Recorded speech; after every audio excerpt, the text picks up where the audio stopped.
बहुत स्वागत है आपका हमारे इस चैनल में। और इस वीडियो में जो है मैं आपसे बात करने वाला हूं कि अगर आप जो है वो जेईई मेंस 2022 एस्पिरेंट हैं और अगर आप जो है आप ओबीसी कैटेगरी के बेसिस पे रिजर्वेशन का लाभ लेना चाहते हैं तो इसमें जो है 27% जो है वो सीट्स रिजर्व होती हैं। अगर जो है वो बात करते हैं जोसा के थ्रू जो सीट्स मिलती हैं उसमें, तो जिस जिस कॉलेजेस में जो है वो आप सभी को अगर सीट्स रहती हैं, अगर रिजर्वेशन मिलता है तो उसमें 27% रिजर्वेशन का लाभ मिलता है। और इवन कट ऑफ भी जो है वो ओबीसी के लिए कम जाता है as compared to general category. तो ओबीसी का जो है वो बहुत ही ज़्यादा बेनिफिट है। अब ये बेनिफिट आप सभी को मिलेगा कैसे, तो इसके लिए आप सभी के पास एक वैलिड जो है वो जेन्युइन ओबीसी एनसीएल सर्टिफिकेट होना चाहिए। ध्यान दें, ओबीसी एनसीएल, एक होता है ओबीसी और एक होता है ओबीसी एनसीएल। तो जैसे अगर आप स्टेट गवर्नमेंट मीन्स जैसे कोई भी अगर आप स्टेट में हो, फॉर सपोज कि उत्तर प्रदेश में जो है वो आप सभी को जो है वो एक सामान्य कास्ट सर्टिफिकेट बनती है और एक जो है वो एनसीएल बनती है। तो कास्ट सर्टिफिकेट में बस आपके जो है वो जाति का उल्लेख होता है और जो एनसीएल होती है तो उसमें आपकी आय और जाति दोनों का उल्लेख होता है। तो ये जो ओबीसी एनसीएल है तो वो आप सभी को जेईई मेंस में रिक्वायर्ड होगा। ओबीसी सिर्फ कास्ट सर्टिफिकेट से काम नहीं चलेगा।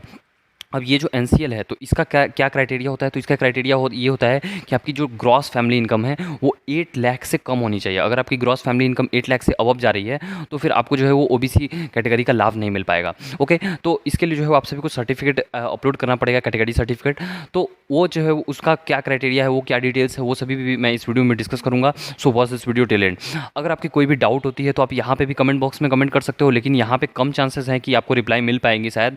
ओके, लेकिन एक जो है वो टेलीग्राम ग्रुप मैंने बना रखा है जिसमें जो है वो सिर्फ जोसा और सीएसएबी के रिगार्डिंग है, मीन्स जेईई मेंस और जेईई एडवांस के रिगार्डिंग। तो वहाँ पे आपकी जो है वो लगभग 600-700 बच्चे हैं, तो वहाँ पे आपको जो है वो मैक्सिमम चांसेस रहेंगे कि आपके जो क्वेरी होगी तो उसका रिप्लाई वहाँ पे मिल पाएगा। तो उस टेलीग्राम ग्रुप का लिंक भी जो है वो मैं आपको डिस्क्रिप्शन बॉक्स में दे दूँगा, तो वहाँ से जाके आप ज्वाइन करके अपने क्वेरी सभी पूछ सकते हो। ओके, और अब बात करते हैं कि देखिए जैसे अभी आप जो फॉर्म फिलअप करोगे तो उसमें जो है वो आप सभी को फॉर्म फिलअप करना है और उसमें लिखा हुआ है सर्टिफिकेट के रिगार्डिंग कि 1 जनवरी 2022 के बाद का सर्टिफिकेट होना चाहिए। ओके, 1 जनवरी 2022 के बाद का सर्टिफिकेट होना चाहिए।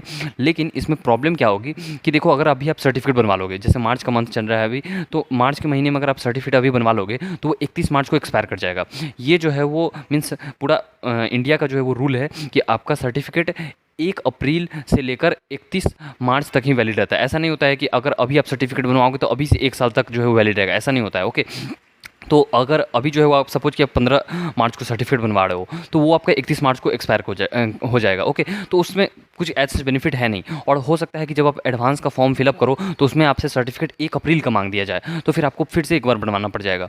तो इसलिए सेफर साइड पे रहने के लिए अगर आप ज़्यादा झंझट से बचना चाहते हो तो मैं आपके लिए यही टिप दूंगा कि अभी जो है वो एक डिक्लेरेशन फॉर्म भी आपको जो है वो डिक्लेरेशन का जो है वो अंडरटेकिंग मिलेगा, तो आप उसको फिलअप कर दो। उसमें जो बेसिक डिटेल्स मांगी जा रही है, आपकी नेम, फादर्स नेम, ये सभी। ओके, और जेईई मेंस का रजिस्ट्रेशन नंबर, तो वो सभी फिलअप कर दो और उसको अपलोड कर दो। ओके, और आप जैसे ही 1 अप्रैल आती है तो अप्रैल का मंथ में फर्स्ट वीक में ही जो है अप्लाई कर दो ओबीसी एनसीएल सर्टिफिकेट के लिए। ओके, अब देखिए एनसीएल वर्ड जो है वो बहुत भी, मैं आप सभी को बार बार रिपीट कर रहा हूँ, लेकिन फिर भी बहुत सारे ऐसे स्टूडेंट्स होते हैं जो कास्ट सर्टिफिकेट बनवा लेते हैं और बाद में जो है कमेंट करते हैं कि सर मैंने जो है वो ये कर लिया, मेरा एक्सेप्टेड होगा या नहीं होगा।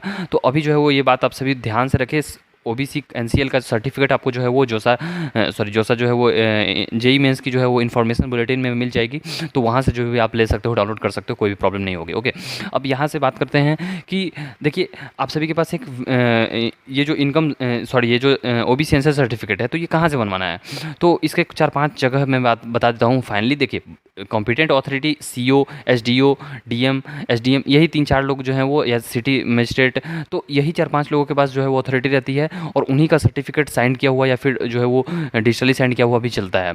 लेकिन अप्लाई करने के बहुत सारे तरीके हैं। एक तो हो गया कि ऑफलाइन आप जाके जो है वो फॉर्म फिलअप करो और वो सभी फॉर्म भर दो तो आपका जो है वो सर्टिफिकेट बन के आएगा। दूसरा भी होता है कि आप ऑनलाइन अप्लाई कर दो।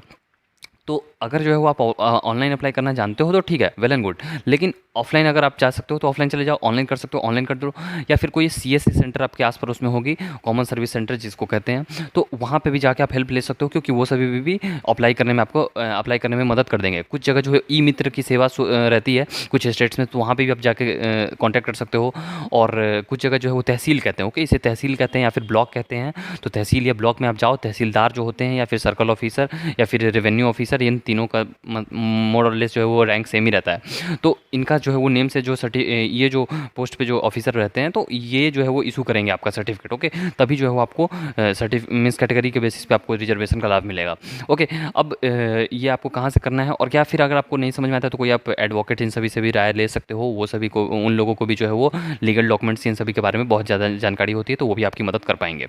ओके, सो आई होप कि मैंने जो है वो जगह बता दी कि कहाँ से जो है वो आप सर्टिफिकेट बनवा सकते हो।